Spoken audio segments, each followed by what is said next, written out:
Les obstacles, il ne les évite pas, il les passe avec fluidité.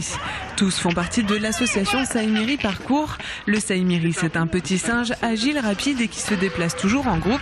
Le parcours, c'est une manière de se déplacer, de prendre conscience de son corps et de développer son imagination aussi. À la tête de Saïmiri Parcours, Rémi Lebouc, autodidacte, il a appris à tracer à travers des vidéos. Et il a commis pas mal d'erreurs. Aujourd'hui, il partage son savoir-faire pour éviter que les nouvelles générations tracent n'importe comment et se fassent mal. Et on ne trace pas sur la route, on ne trace pas sur des lieux privés, c'est un respect. Et en bonne sécurité, c'est dire on ne saute pas des étapes. Beaucoup on veut copier ce qui se passe dans les vidéos sur YouTube.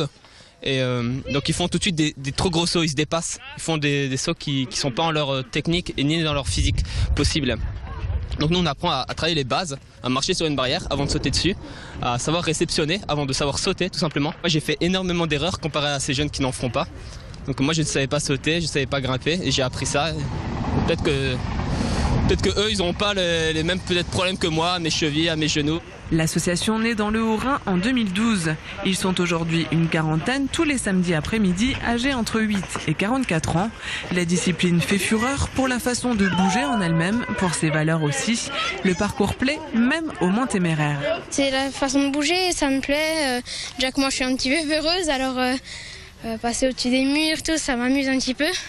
Ce qui me plaît, c'est d'être avec mes amis, de m'amuser et puis de faire des figures, d'apprendre. C'est bien parce que c'est dehors, on peut s'évader. On utilise le matériel qui nous entoure, quoi. Le parcours, c'est un sport d'entraide et de partage. C'est une famille pour moi, donc tout ce que je sais, je vais l'apprendre aux plus jeunes.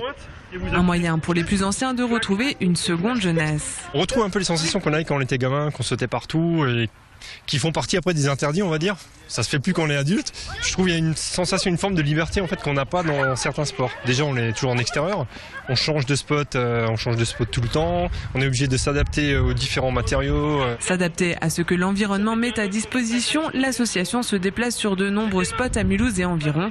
Une adaptation aussi à la météo. Saïmiri Parcours trace par tous les temps, qu'il pleuve, qu'il vente ou qu'il neige. Et en hiver, il faut se montrer plus prudent encore. Les surfaces sont plus glissantes quelquefois, elles sont verglacées, elles sont givrées, donc on va devoir ralentir les courses d'élan quelquefois, être plus précis et s'assurer qu'on arrive sur l'obstacle en toute sécurité, sans glisser. Ça demande de la répétition, de la technique et de la patience surtout. Le parcours se structure. Une fédération française a été créée en 2011. Elle compte aujourd'hui 27 associations. Des formations dont un brevet fédéral ont également été mises en place.